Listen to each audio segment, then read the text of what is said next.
Being outside is good for us. It's that simple. And trails make it easy for us to walk, bike, and be active outside in our own backyards. On the trail, we see people moving, connecting with their communities, making the places where they live great. For 40 years, Rails to Trails Conservancy has led the way, creating trails across the country, making it safer and easier for everyone to get outside. They want you to get involved. Find your trail and start your journey today at railstotrails.org/iHeart and follow at Rails to Trails on social.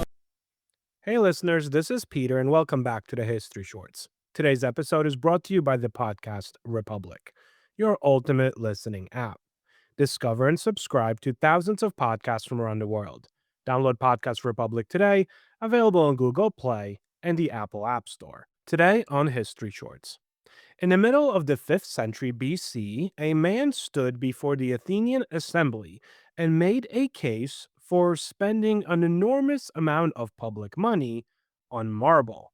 Not on warships, not on grain reserves, on temples. His name was Pericles.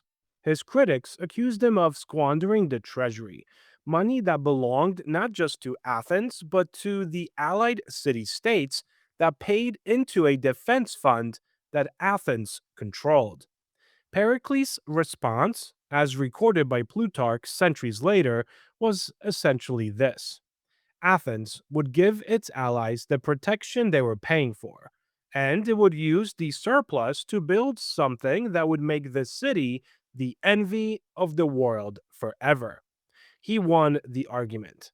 The Parthenon rose on the Acropolis, and the Age of Pericles, one of the most celebrated periods in human history, was built, quite literally, on money that was not entirely Athens to spend. Our history brief today covers some recent history news.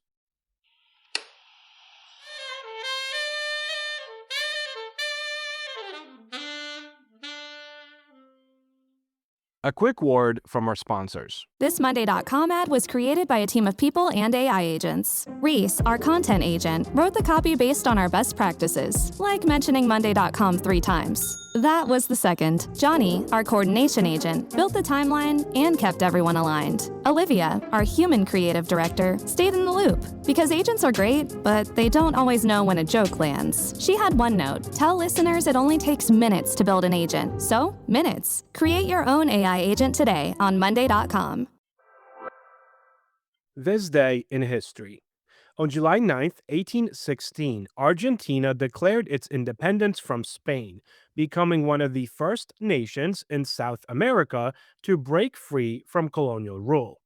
On July 9th, 1850, President Zachary Taylor died after just 16 months in office, creating one of the more unexpected presidential transitions in American history. Story of the day. Pericles was born around 495 BC into one of Athens' most prominent aristocratic families. His mother's lineage connected him to the powerful Achaemenid clan. His political education came early and from formidable teachers.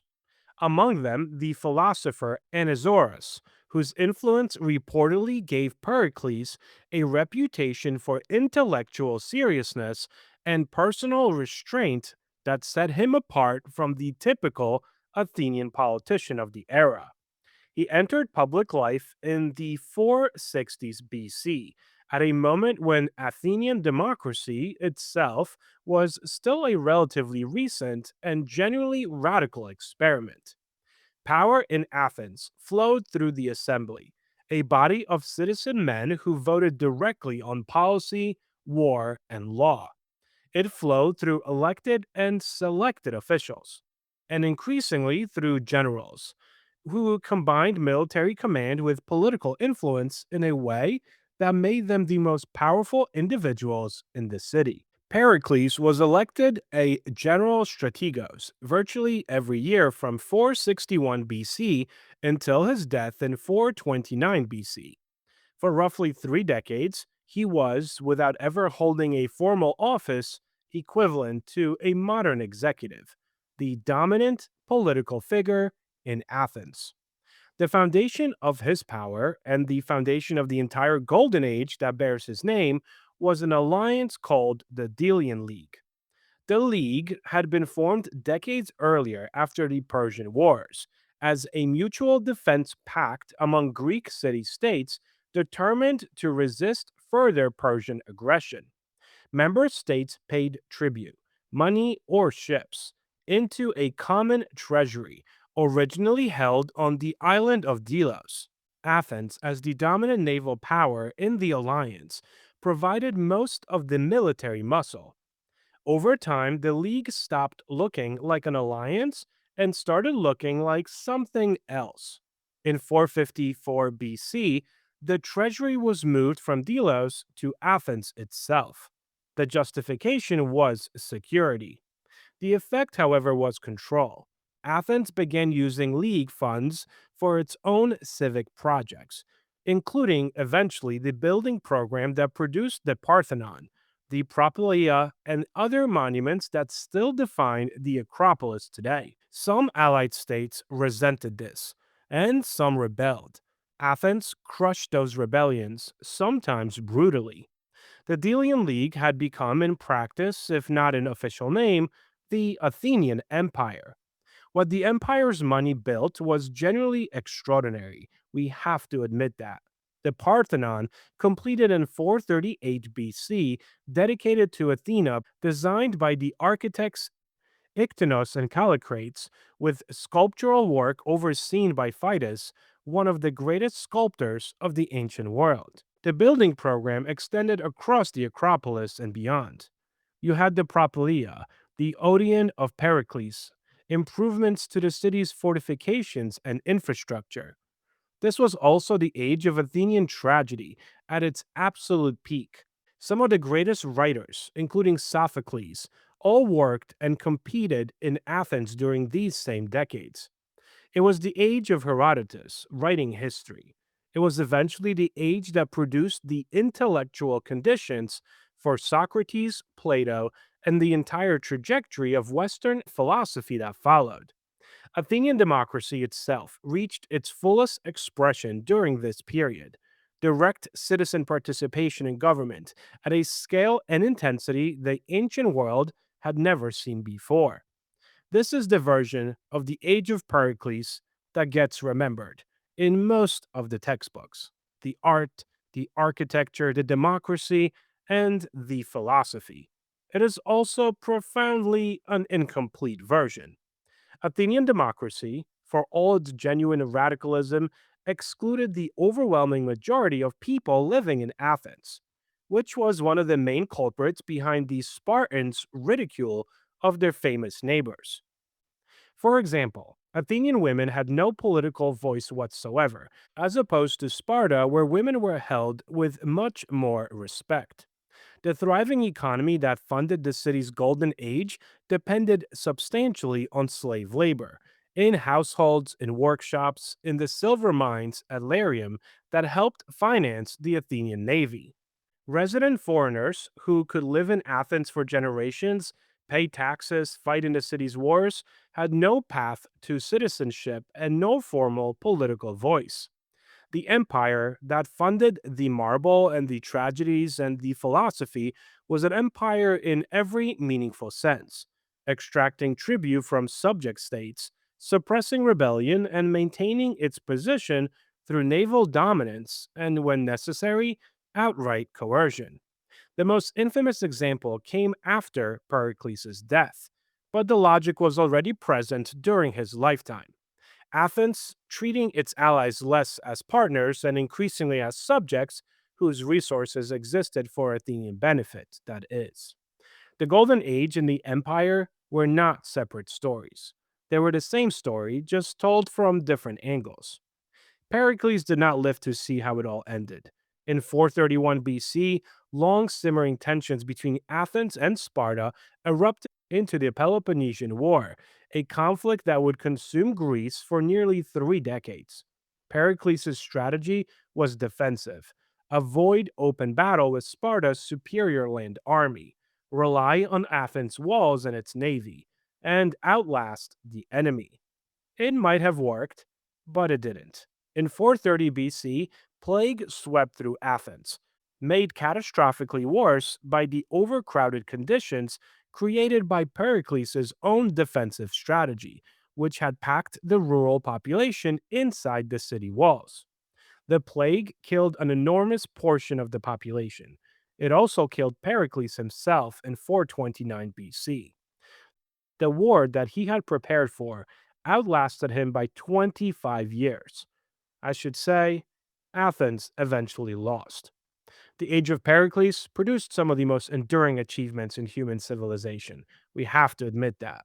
Buildings still standing, plays that are still performed, philosophical questions still being asked 25 centuries later. We can't take any of that away from the Age of Pericles. But it also rested on tribute extracted from subject allies, labor extracted from enslaved people, and a definition of citizenship that excluded the majority of the people living within the city's own walls. And both of those things are true at the same time, about the same 30 years. We just tend to sometimes remember the golden ages by what they built and forget what they were built on. The History Brief. Today, on some history news, we're talking about one of humanity's oldest enemies. And since we mentioned it in today's episode, might as well just go right into it. We're talking about the plague. For centuries, the word plague immediately brings up images of the Black Death, the devastating pandemic that swept across Europe in the 14th century and killed perhaps a third of the continent's population. But new research suggests the plague's relationship with humanity actually stretches back much further than previously believed. According to reporting from the Smithsonian Magazine, scientists have identified evidence that two hunter gatherer children who died in what is now Russia more than 5,500 years ago were infected with plague causing bacteria. The discovery pushes back the earliest known outbreak of plague by centuries and offers a fascinating glimpse into humanity's long struggle against infectious disease. The discovery comes from the analysis of ancient DNA recovered from the remains of two children buried at the hunter gatherer site in western Russia. Using modern genetic techniques, researchers identified traces of Yersinia pestis, the bacterium responsible for the plague. For years, scientists believed that plague first emerged as a major threat after the rise of large farming communities, as well as densely populated settlements. After all, diseases tend to spread more easily when large numbers of people live in close proximity.